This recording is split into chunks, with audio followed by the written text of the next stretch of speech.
the resident representative of the United Nations Development Program here in Fiji, distinguished guests, ladies and gentlemen, very good morning to you all.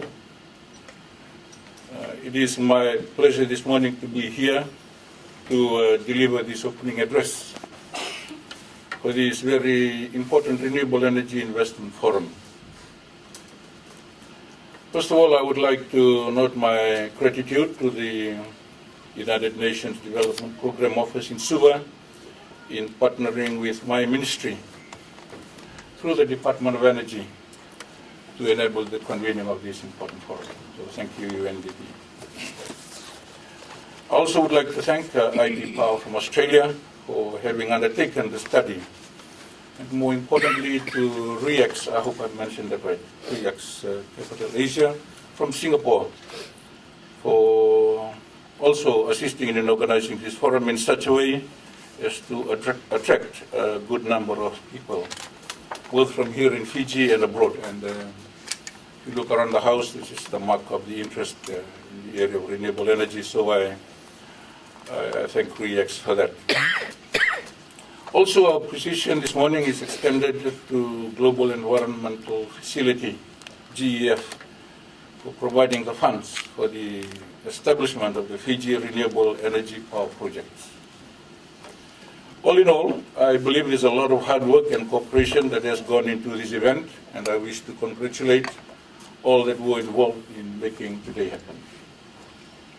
I also wish to acknowledge and thank you, our potential investors, and I know there's a number of you in the House, and energy sector stakeholders for the promising turnout today and for accepting our humble invitation to be part of this forum. It would be remiss of me if not to acknowledge the professional makeup of all the speakers that will be presenting here today. To those of you that have traveled from afar and especially from abroad to be here, a very warm welcome to you all in Bula Vinaka and welcome to Fiji, especially to Suva.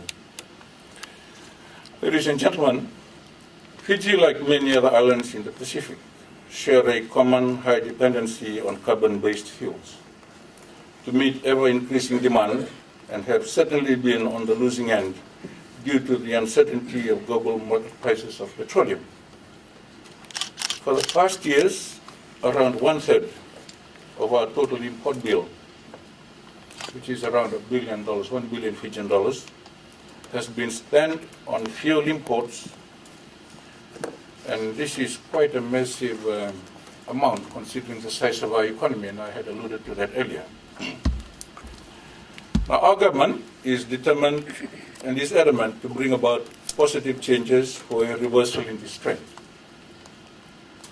Government's integrated energy plan is focused and committed towards a new renewable energy path which demands a new development approach, innovative thinking, and cooperative actions to address our current and future level of energy consumptions. The intent is cross-cutting and is geared to strengthen Fiji's energy security, encourage improved conservation techniques and technology, enhance environmental quality and economic vitality in public-private partnership that will grow energy efficiency and productivity. It proposes to bring clean, reliable, and affordable energy technologies to the marketplace. Most importantly, make a difference in the everyday lives of our citizens by enhancing their energy choice and their quality of life. The review of the Fiji National Energy Policy has clearly identified the need for clear and consistent energy objectives, including the enactment and enforcement of an Energy Act to encourage increased use of and investment in renewable energy-based power generation in the country. There is also a need for significant investment There is also a need for significant investment over the next decade, estimated to be in the order of Fijian dollars 1.5 billion, which cannot be financed by the public sector alone. As yet, there has not been a single true, sole-purpose private sector, independent power producer project in Fiji. I think we have, at the moment, one by Tropic Woods, but whilst it has a capacity to generate, the intention is to generate 10 megawatts of power, but I think at the moment they are only generating about 3 megawatts at the most, if not inconsistently. So it is in this regard, ladies and gentlemen, that I would like to draw your attention to the purpose of our gathering here today. Government's commitment to increase the share of renewable energy in our power generation mix will come at a cost that cannot be borne by government alone. Significant investments will be required from the private sector and investors both locally and internationally to ensure that government is able to accomplish its goals. The announcement in 2012 by the Fiji Commerce Commission of the increase in the feed-in tariff from 23 cents to 33 cents per unit is indicative of the government at the time and continuing today to encourage independent power production from the private sector, both locally and abroad, to support the intent of using cleaner energy sources in Fiji, to reduce our reliance on fossil fuels. And we need your support to fulfill our government's vision of energizing this country in 2020 with cleaner, renewable energy sources. Ladies and gentlemen, I do not intend to steal the thunder from those that will be taking after me, particularly the Director of Energy and the Commerce Commission, and also from the FEA, who will be guiding you all into the additional information that you potential investors or those that have already or are in discussion with these arms of government on the establishment of power purchase agreements, or PPA, as you know. Increased private sector investment into the energy sector will mean that government will be able to allocate more resources to other equally pressing sectorial development needs of the country. Ladies and gentlemen, your presence here today is a testament of your support for Fiji's vision of adopting a cleaner, sustainable, and environmentally friendly energy supply source. We hope that you will be able to fulfill your aspirations during today's deliberations, develop partnerships, and help remove barriers created for efficiency in the adoption of cleaner energy sources for our beloved Fiji. I look forward to the outcomes of today's forum and wish to reaffirm this government's intention of bringing about cleaner energy sources into this country. And just before I conclude, I would just like to perhaps to assist in some of the deliberations later on this morning, make an observation here in terms of the powers that are at the moment vested within the Fiji Electricity Authority, which I believe some of you find as, not sure how many of you find it as friends, probably some of you probably consider them as foes in terms of, and I think you will get your chance to speak to Hasmukh later on today and the team from FEA that are here on the front table. But this is particularly in the area of the regulatory aspects of the authority. I just want to note to the House that it is the intent of government to house all its regulatory functions under one roof for power, electricity, water, also in telecommunications under one roof, and this is something that we are gearing at. The thinking at the moment is Fiji is too small to allow for energy and power to be, for each of these sectors to regulate themselves. So in your deliberations today, and for you, the investors that are in the House, would like to take note of that.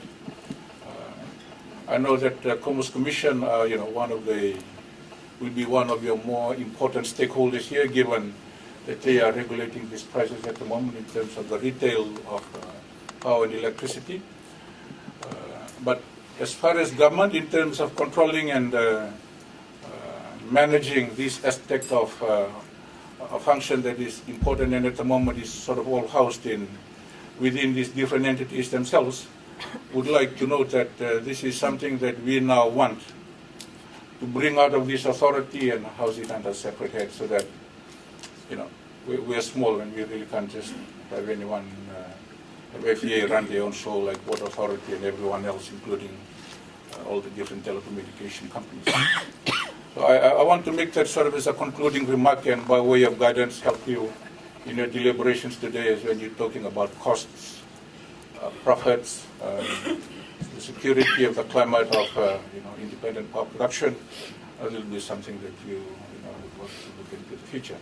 But there is one thing, perhaps as the last remark that I should make. We definitely have to bring down,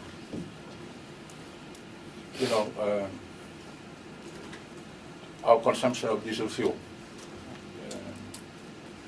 Not only for the cost, but also for the environment. We've just had this major typhoon that's come down Vanuatu, and we are so lucky here in Fiji that it did not come our way. But this is all that's happening now to the global environment. Fiji has always been standing strongly and firmly on this position of supporting island nations that are being overwhelmed by the rising tide. In our position to knock on the doors of the government of the world that are emitting carbon into the atmosphere to reduce their carbon emission. And there are smarter ways, and I hope that will also be part of our deliberations today. Not only in you as the investors, trying to take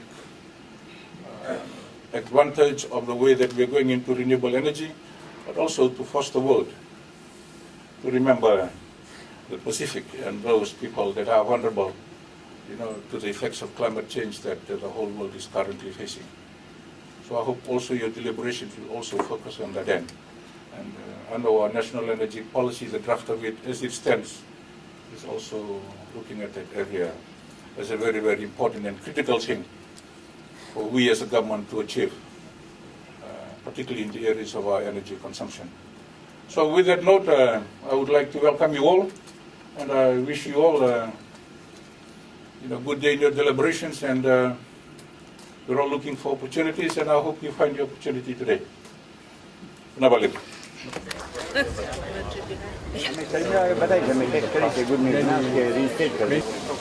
In the area of geothermal. So if you can select staff members that you can, spare, then knowledge on areas of renewable energy and everything like that.